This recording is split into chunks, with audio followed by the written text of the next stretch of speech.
Alhamdulillah. Yang saya hormati rekan saya Pak Haris Yusman, Kepala SMK Wicaksana Mas Lampok. Yang saya hormati Mas Faiz, tim dari pendamping Budi, dan Bapak Ibu guru serta staf kepala usaha yang berbahagia. Marilah tidak dulunya yang utama kita panjatkan puji syukur kepada Allah Subhanahu wa Ta'ala yang Maha Kuasa yang selalu memberikan rahmatnya buat kita semua. Di Bapak sekalian, banyak tren yang ada di sini tadi. Mulai dari pertama saya di tren masuk ke sini saya harus kayak alim banget, sebenarnya gini-gini hidupnya aneh. Wah, tren lain.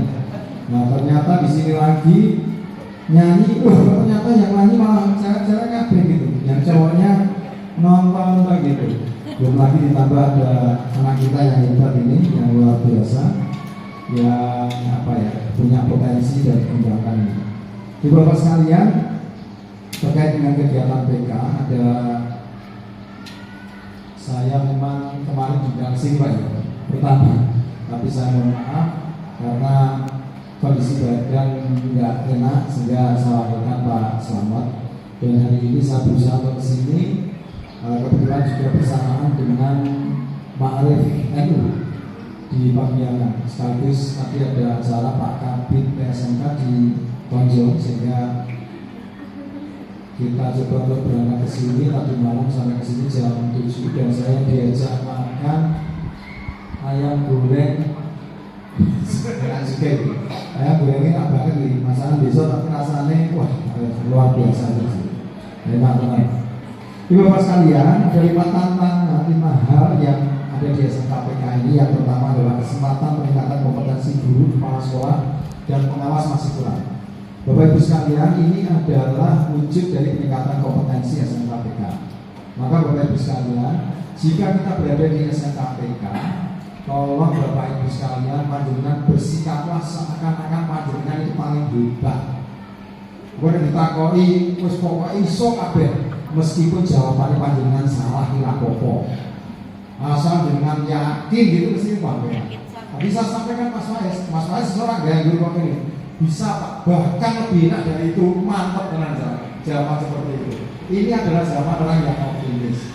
Sehingga Bapak Ibu sekalian, hari ini dan seterusnya kita diberikan fasilitasi untuk peningkatan kompetensi buat guru-guru di SMKPK, termasuk kepala sekolah, termasuk saya juga. Mohon untuk dimanfaatkan dengan sebaik-baiknya. Yang kedua, sinergitas pemangku kepentingan pada program pengembangan SMKPK masihlah sangat kurang. Nah ini tadi yang disampaikan ya oleh Mas Haris bahwa kita kesulitannya itu mencari dugi dan lain sebagainya. Pemangku kepentingan yang ada di sini karena mungkin kita berada di wilayah provinsi, jadi kadang-kadang orang dilirik.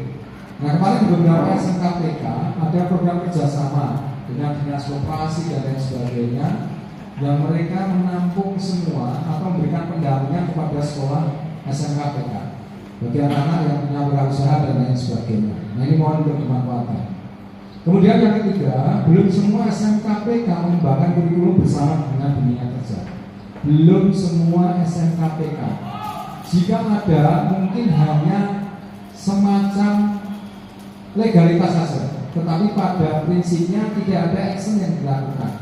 Nah tadi di sini saya lihat sudah dilakukan, realitanya benar-benar dilakukan. Orang guru jari-jari kok, orang berteori kok. Maka di SMKPK nanti mungkin akan dikembangkan lagi. Tidak hanya anaknya yang dipraktekkan ke sana, tetapi juga kalau bisa gurunya. Tidak hanya 3 bulan, tetapi kalau bisa 6 bulan. Nah ini menjadi sinergitas antara guru dengan siswa. Jangan sampai anaknya sudah disekolahkan di sana, dipraktekkan di sana, balik ini gurunya sebenarnya udah itu apa ya? Caranya nanti dan lain sebagainya. Maka kalau anak mungkin 3 bulan atau 6 bulan, ya gurunya kurang lebih ya 1 bulan, seminggu mulai dan lain sebagainya. Sehingga tahu persis dengan kegiatan yang ada di sana. Kemudian yang keempat, belum semua SMKPK mempunyai sarana dan fasilitas yang standar. Ini perlu diakui, tapi juga keluarnya itu masih banyak sarana kita yang memang belum sesuai. Artinya tidak standar, dan ini menjadi tantangan kita di SMKPK. Semoga nanti ke depan diajukan kalau ada peralatan terkait dengan itu. Karena dengan perubahan spektrum ini pasti nanti akan menyesuaikan terkait dengan salvasi. Kemudian yang kelima, manajemen sekolah masih terbebani hal-hal yang bersifat administratif. Nah ini kadang-kadang yang kita keluhkan, termasuk saya juga. Saya selalu sampaikan kepada teman-teman pengawas, mari kita coba mengurangi beban-beban guru yang bersifat administratif, sehingga tidak berupa teori tok, tetapi sudah mereka memang betul-betul prakteknya sudah oke. Baik Bapak Ibu sekalian, saya tak berdiri sebentar.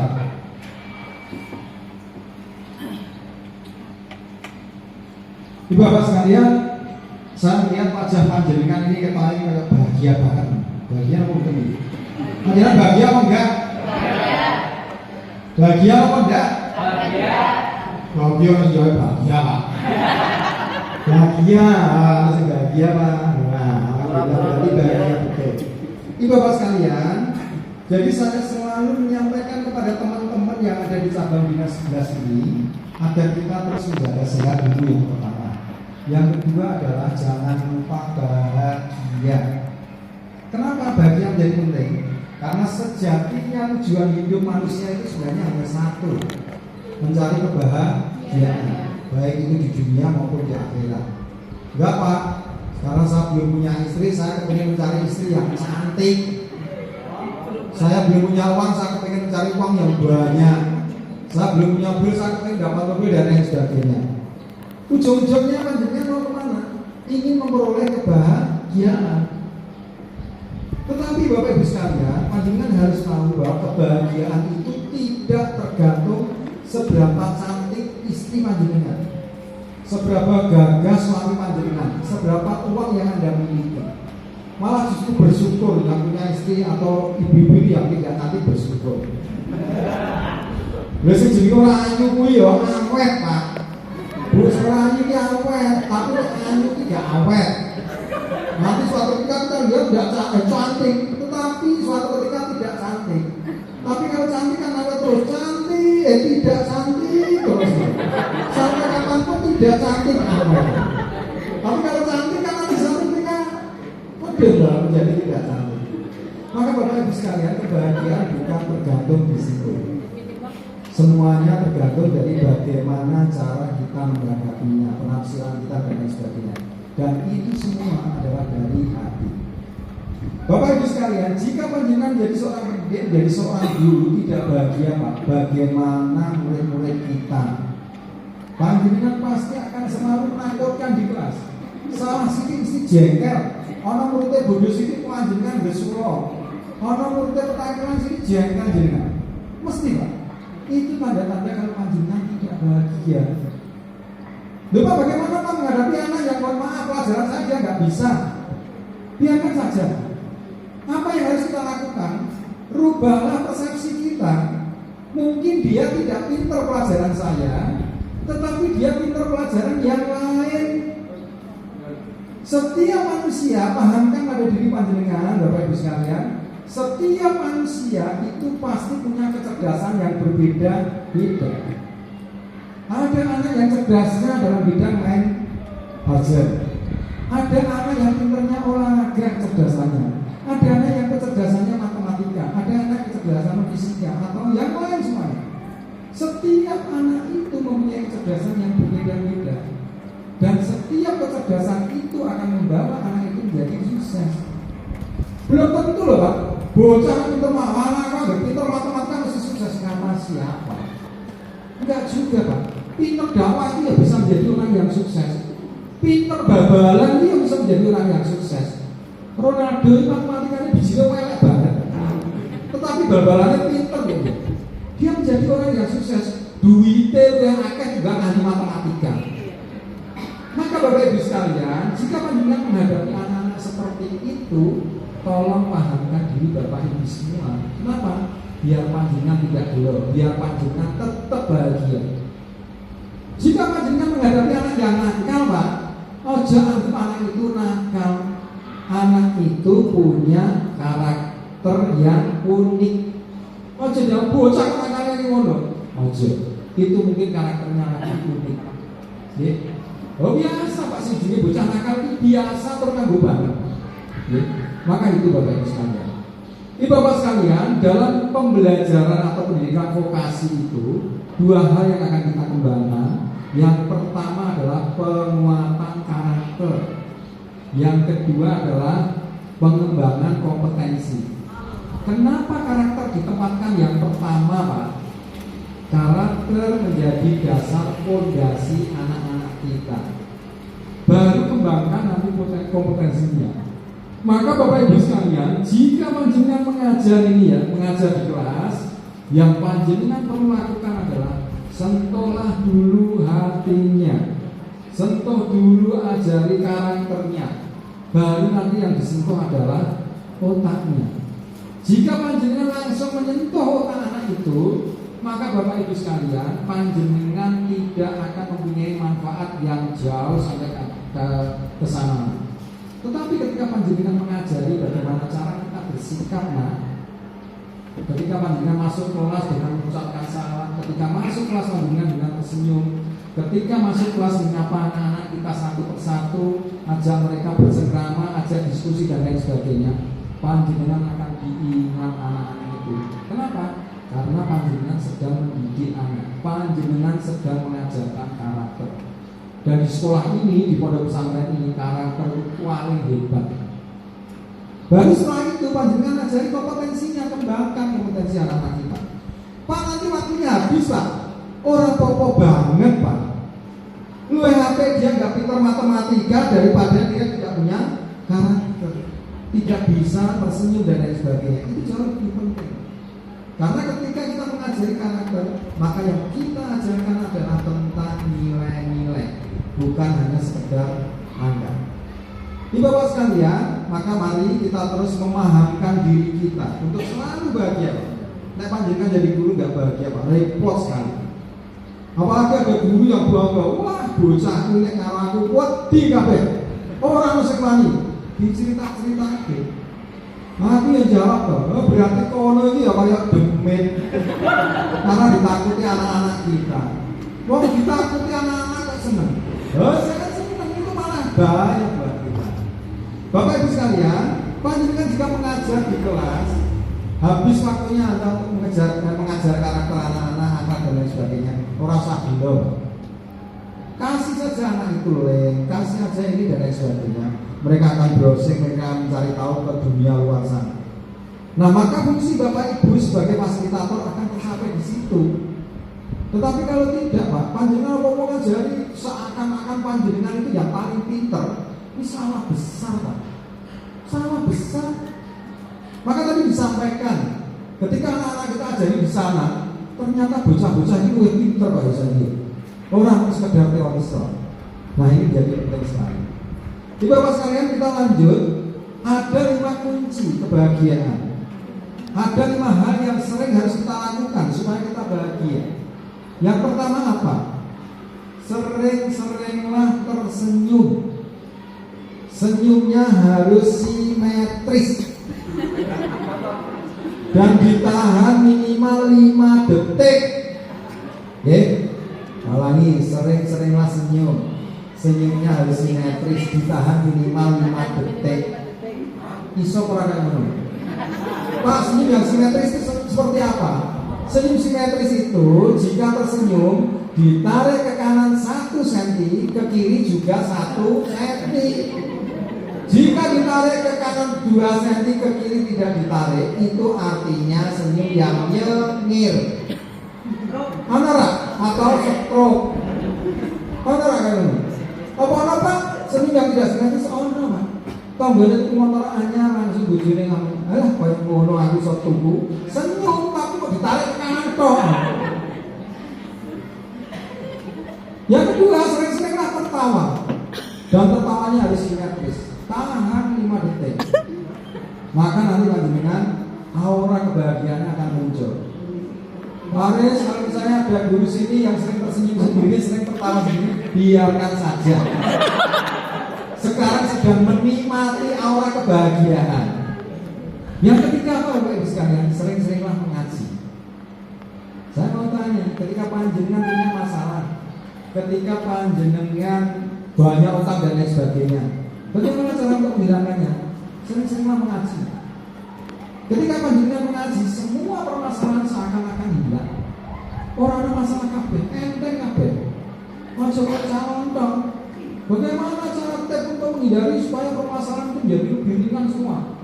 Kata calon dong, gampang. Tapi ya caranya, pasanglah foto istri Anda di wallpaper HP-nya. Lalu kok bisanya? Ya iya, ketika Anda menghadapi masalah yang berat, rumit, maka buka HP, pandangi wajah istrinya. Pasti semuanya akan terasa ringan. Kenapa? Karena masalah terbesar, terberat adalah HP-nya. Jangan kalau orang hujan. Loh iya Pak. Oh nggak ada yang punya istri siapa? Terus dari baju apa mau belum? Nah, aku yang paling ditakut itu para suami itu apa? Ya istri-istrinya itu. Oh dari sopo? Yakin Pak. Waktu bojo padu ngomong kawit jam subuh ini sampai jam itu ya terus malam ada. Jadi kan paling ngedeke. Ora bakal makan kita. Oh kamu berarti ya memang. Yang berikutnya adalah sering-seringlah bernyanyi. Maka tadi saya sampaikan, nyanyi. Nyanyi. Lepas orang elek, ora apa-apa, justru suara elek itu yang membuat kita bahagia. Lah iya toh. Nah suara akeh, tapi ngomong ke suara elek itu kan jarang sekali. Malah dinikmati sama suara elek, wah gak bahagia. Nonton Om TV buju dia. Yang berikutnya adalah sering-seringlah bergerak atau berolahraga. Jika panjenengan lagi sedang menghadapi masalah, dipakai saja untuk jalan-jalan, dipakai untuk badminton, dipakai untuk olahraga. Pasti semua permasalahan akan hilang. Ketika panjenengan berolahraga, semua tidak akan terpikirkan kecuali badminton. Ketika panjenengan bernyanyi yang dipikirkan hanya lirik, nadanya dan lain sebagainya. Ketika panjenengan mengaji semua permasalahan yang kita lihat adalah Al-Quran dan lain sebagainya. Maka Bapak Ibu sekalian, jika panjenengan sering melakukan 5 hal itu tadi Pak, maka ada sebuah hormon, satu hormon yang keluar yang disebut hormon dopamin. Saya ulangi, hormon dopamin. Hormon dopamin itu adalah hormon kebahagiaan yang adanya di sini. Nah itu kan keluar dari sama Pak. Ya sering latihan, tersenyum. Nah senyumnya ya simetris itu. 5 detik baru keluar. Orang senyum, mandek terus lagi main apa sih itu. Nah sering-seringlah itu. Maka yang keluar adalah hormon dopamin atau hormon kebahagiaan. Tetapi Bapak Ibu sekalian, jika tidak sering melakukan itu, yang keluar adalah hormon noradrenalin atau hormon kecemasan. Hormon kecemasan contohnya seperti apa? Tadi senyumnya tidak simetris, tombolnya itu kontorannya metengin mulus, adanya di perut itu kalau tidak pinggang. Hormon noradrenalin itu adanya di perut kalau tidak dipinggang. Tombolnya itu kontorannya metengin mulus, kontornya sebelah belakangnya pinggangnya lorong. Jadi itu nanti yang akan keluar. Maka Bapak Ibu sekalian, mari kita terus lakukan itu, Pak. Jangan anggap namanya tak saya, waduh kok nyanyi di sini ya? Yang nyanyi suara itu api, do nyanyi. Ternyata di sini, wah hebat. Ternyata ini adalah cara untuk mengeluarkan hormon kebahagiaan. Lalu tidak harus coba aja Bapak Ibu sekalian. Nek panjenengan lagi suntuk, Pak, nyanyi sing ora mutu. Saya kira suaranya falas kabel tapi di kamar. Nanti kan semua permasalahan akan lego rasanya, plong rasanya.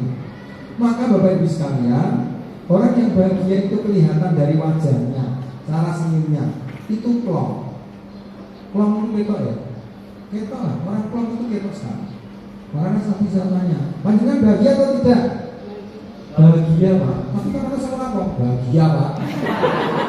Semua ya bahagia Pak, alhamdulillah. Itu Bapak Ibu sekalian, ini adalah teks untuk bahagia. Kemudian yang kedua Bapak Ibu sekalian, yang berikutnya prinsip kebahagiaan.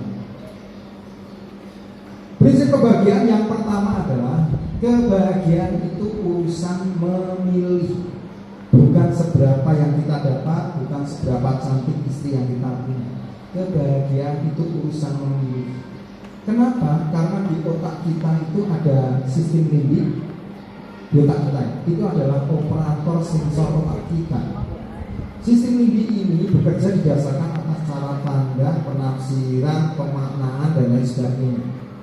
Sehingga Bapak Ibu sekalian, ketika panjenengan ketemu anak yang nakal, tetapi panjenengan mempersepsikan bahwa itu anak punya karakter yang unik, panjenengan tetap akan bahagia. Panjenengan ketemu bocah ya, sing mohon maaf bodoh ya, pelajaran jenengan. Pemaknaan panjenengan dirubah. Oh mungkin dia orang pintar pelajaran itu, tapi mungkin dia pintar pelajaran yang lain, punya kecerdasan yang berbeda. Maka Bapak Ibu sekalian, secara otomatis itu akan merubah emosi panjenengan, tindakan panjenengan.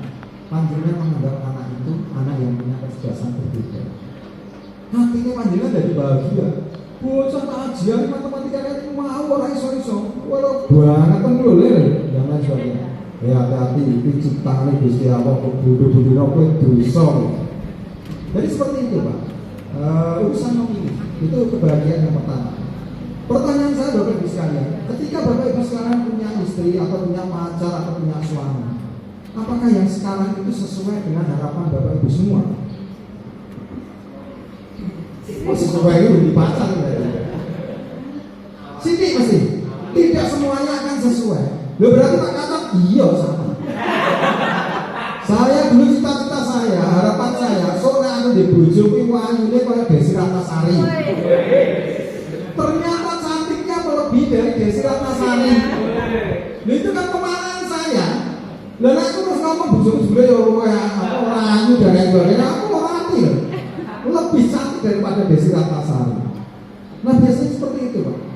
Nah misalnya jenengan aku di bojo kepinginnya si dulu putih, irungnya mancung, mripate blalak-blalak dan lain sebagainya. Saya bapak-bapak ibu ya padha aku di bojo sok pilih sing dhuwur, mulute sawo matang, kerjane misalnya ning BUMN sing terkenal dan lain sebagainya. Lah ditakdirke bojone iku ya ora patek dhuwur, kulite ora patek putih, irunge ora patek bangin, mripate ora blalak-blalak. Sing ibu ya padha, blalake ya ora patek dhuwur, ora patek gagah. Kerjane ora ning BUMN tapi dadi guru ning SMK Caksanan. Kemudian macam-macam. Jika panjenengan terus berpikiran bahwa saya harus punya istri atau suami seperti yang saya angan-angankan, maka panjenengan tidak akan bahagia. Terus dewe. Maka panjenengan maknanya saja. Oh, sabopo, alhamdulillah meskipun ini bojoku iki ya rezekeni. Sing bapak sing ibu ya padha. Alhamdulillah bojoku suami saya itu guru dari SMK Wicaksana yang luar biasa. Alhamdulillah. Maka panjenengan akan bahagia. Tapi jika terus panjenengan seperti yang idealisme yang panjenengan inginkan, ternyata itu tidak sesuai, waduh repot. Loh, di bojoan ini mah repot, ora bahagia. Kenapa Pak? Lagi mulang bojone ning omah, bojoku gak apa ya iki ya. Engko gak nganu, pilih wah alhamdulillah mbak. Lho kok bojoku ora ning omah iki meneh. Neng ndi mau bingung dhewe iki nek bojone ayu. Makanya lu aku bojone rasa ayu. Biasa-biasa saja. Sederhana saja. Kemudian yang berikutnya Bapak Ibu sekalian, jika panjenengan tidak semua yang kita inginkan itu ideal misalnya, sesuai dengan harapan kita. Misalnya, aku ini kepengen untuk PCE, tetapi duit itu kok supra ektok gitu. Sudah menabung sampai bertahun-tahun tetap orang cukup duitnya. Orang yang tetap merasa itu PCE. Maka apa yang kita rubah? Persepsi kita. Anggap saja bahwa supra itu kalau PCE minimal itu orang EK. Rubah persepsi kita. Alhamdulillah saya di motor daripada kayak membuatku numpaknya sepeda. Mesti tidak kesel. Besok ini bisa panggil sikil, bisa panggil kerja dan lain sebagainya. Hanya matinya panggilnya. Itu adalah prinsip bahagia yang pertama. Yang kedua adalah semua bentuk kepemilikan itu hanya alat bantu menuju kebahagiaan. Semua bentuk kepemilikan hanya alat bantu menuju kebahagiaan. Contoh Bapak Ibu, mungkin ibu-ibu di sini, ibu-ibu panjenengan, maaf, yang pakai gelang emas atau yang pakai kalung emas, yang pakai cincin emas dan lain sebagainya, kebahagiaannya ada di mana? Kebahagiaannya itu nek gelangnya panjenengan, cincinnya panjenengan itu digeloni kalau wong liya. Panjenengan mesti bahagia. Masa Pak? Yakin. Jadi kan dia bilang sampai sesikut tutup ono jaket, mau kamu aku lah bahagia lah gitu. Tapi kan panjenengan misalnya duit itu gelang apik lagi tuku ya. Kuwi terus di salah karo kancane gelangmu kok apik, bahagia apa mboten? Bahagia. Yakin bahagia. Masa Pak? Iya. Karena bahagia apa kok? Oh kadang-kadang kok blojo ning ngene warung, wah tugas itu karo ngobrake cincin kan gelange. Kok bakule ngono iki gelange panjenengan kok sae-sae sih, Bro. Wah ekor. Wah bahagianya kok langsung dagangane diborong kabeh. Saking bahagianya. Ora sumu ngomong sumu, wah iso sumu banget. Sebelum meh pamer kalung iki. Lu ditakoki kalung kok larang banget kok, Bu. Iya iki mau gane iki 20 juta. Padahal asli 5 juta. Kenapa ditambah-tambahin? Biar tambah bahagia. Bapak-bapak di motor anyar mau nih numpai sepake atau sepeda. Saya ini numpai BCT. Engko nek lewat panggone pasar jagungan ayo alun-alun Pak. Wah, kenapa? Biar dirurui.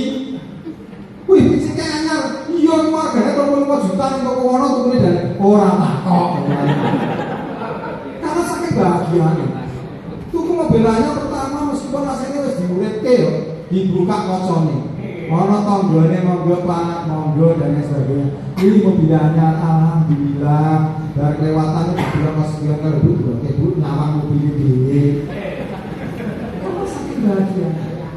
Tetapi Bapak Ibu sekalian, yang tidak punya ini terus piye? Tadi saya sampaikan bahwa semua bentuk kepemilikan hanya alat bantu menuju kebahagiaan. Ada riset yang membuktikan korelasi antara bentuk kepemilikan dengan kebahagiaan hanya berlangsung 12 hari tok. Panjenengan nganggo gelang, nganggo kalung, dipamer-pamer itu dienggo terus kuwi. Ini hanya berlangsung kebahagiaannya 12 dina tok. Setelah hari ke-13, masa panjenengan itu jadi biasa-biasa tok. Kebahagiaan panjenengan biasa-biasa tok. Panjenengan itu motor kecekannya, kalau kamu laku ngeluri tonggol itu orang dina tok. Hari ke-13 motornya panjenengan PCI jadi kayak seplake biasa tok. Panjenengan jadi mobil ya sama, diganggu terus paling orang dina tok. Hari ke-13 sudah biasa. Wah ini kalau ya, itu orangnya bukan asal kaya nggak beli tak kaya. Kalau orang itu orang saya takut, lah nek bojo nih Pak, ini kok ada saya takut sih aku kurang keras, orang kurang akal. Panjenengan duwe bojo ayu, duwe bojo ganteng, ini kebahagiaane 12 dina tok. Pada hari ke-13 dan seterusnya panjenengan dari tambah bahagia. Bojo kok dibadaki kalau benda kepemilikan. Maka Bapak Ibu sekalian, apa yang harus kita lakukan? Bersyukur. Harus selalu bersyukur. Bapak Ibu, saya pernah cerita beberapa bulan yang lalu. Ini notonya ini yo, angel Pak, noto hati Pak. Mengubah persepsi itu angel. Beberapa bulan yang lalu saya didatangi malam-malam saya didatangi istri saya, nggak turun nih. Wah, ya maaf aku jalur aku sing akeh dan lain sebagainya. Bahaya ini sama ibu bilang dia. Ternyata apa? Cerita jika dia dihapusi kondomi, uangnya diutang tidak dikembalikan, bisa tidak ketemu dan lain sebagainya. Dengan cerita menggebu-gebu dan lain sebagainya. Ya aku jawab, kawan dia menjawab ya. Tak jawab kok ngerti lah. Ikhlaskan lah. Dia ikhlaskan. Lu ada kok. Lu kurang lebih 6 kali 7 gaji ya. Ikhlaskan saja. Mulai yang ngerti ngumpulkan lah kita. Karena bahagia banget kita sekarang duit jengkel. Ikhlaskan lah. Dongake gonggo itu hidayah. Dongake. Gue bagi saudi. Lu kok ngerti soal serta-merta nggak bisa Pak. Harus berlatih terus-menerus. Nopo bocah orang sing nakal bisa langsung nopo. Gak bisa. Lama itu. Maka Bapak Ibu sekalian ini setiap kelas wae satu kata itu. Ikhlas itu menyenangkan. Dia ya orang, wah masih kecil, kalau awas tak takil, tapi yang mau tak jabilut dan lain sebagainya. Jabilut itu ya bahaya, betul. Maka Bapak Ibu sekalian, mari kita menjadi guru yang bahagia. Ini menjadi sangat penting, Pak. Jika panjenengan tidak bahagia, Pak, panjenengan ngajar bocah, Pak, di sini jengkel, Pak, mulang ikhlas. Jika ada anak-anak kita yang mungkin tidak pintar atau mungkin nakal dan lain sebagainya, ya sudah, Pak, kita ikhlaskan saja, ada nama kita dan sebagainya. Ini Bapak sekalian, pentingnya mengajarkan karakter itu luar biasa.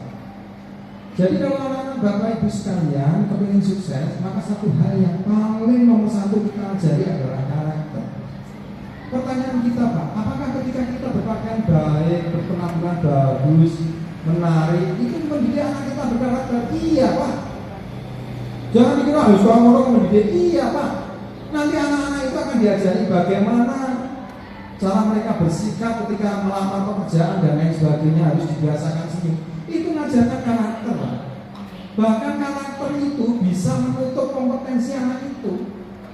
Bisa jadi kompetensi anak itu gak pintar, tapi dia pintar berkata-kata, pintar bertingkah laku, pintar sopan dan lain sebagainya. Dia bisa diterima daripada yang punya kompetensi bagus. Anak SMA yang tidak punya karakter itu memang bagus ya kita bekerja. Setelah itu dia akan datar saja. Kenapa? Tidak didasari karakter yang hebat. Tetapi anak yang biasa-biasa punya karakter memang biasa saja. Tetapi ketika menemukan sesuatu hal dia akan bisa melonjak terus. Maka Bapak Ibu sekalian, jika ada guru matematika ngajari pidato, ojo disalahke. Itu sedang mengajari anak kita punya kepercayaan yang tinggi. Anak ini di sini, ini ada karakter orang lain ya. Rasa percaya diri, semangat dan lain sebagainya. Ini adalah belajar karakter. Wes misalnya panjenengan jadi guru kudune nganggo abang, rok hijau, misore kuning.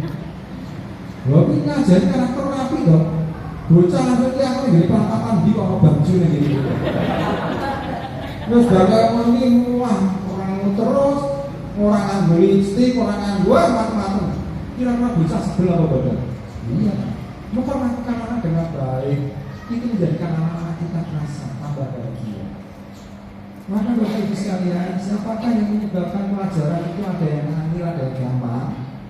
Yang kita sendiri, Pak, bukan karena pelajarannya, karena kita cara menyampaikannya tidak pas.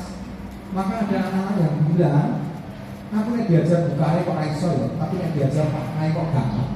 Padahal podo-podo sing diajar. Kenapa? Karena ketika ngajar dia menyentuh hatinya dulu, mendidik dulu baru ngajar. Ini penting buat Bapak Ibu semua, sehingga jangan mengandalkan saya itu punya kompetensi hebat, teori pembelajaran yang luar biasa. Lah, sedikit meneh kalah kalau Mbah Google. Mbah Google itu banyak sekali teori pembelajaran yang hebat, klik muncul semuanya, dan itu lebih bagus yang daripada yang diajarkan. Tetapi ketika panjenengan mengajarkan karakter, sikap dan lain sebagainya, itu tidak tergantikan oleh alat apapun. Itu perlu mengerti Bapak Ibu semua. Bapak sekalian, terima kasih atas perhatiannya. Sekarang ini kita sudah merubah karakter kita, pelajaran kita, penguatan karakter kita dikuatkan lagi dengan P5. Proses penguatan proses problem pelajaran Pancasila. Ini bukti kalau pemerintah sadar bahwa pendidikan karakter sangatlah penting untuk anak-anak kita. Maka Bapak Ibu sekalian, mari terus kita ajarkan anak-anak kita tentang karakter yang hebat. Cara bersikap, cara sopan santun, cara berpakaian dan lain sebagainya. Insya Allah nanti anak-anak kita akan menjadi berubah. Tidak hanya dalam otaknya, tetapi hatinya sudah pasti.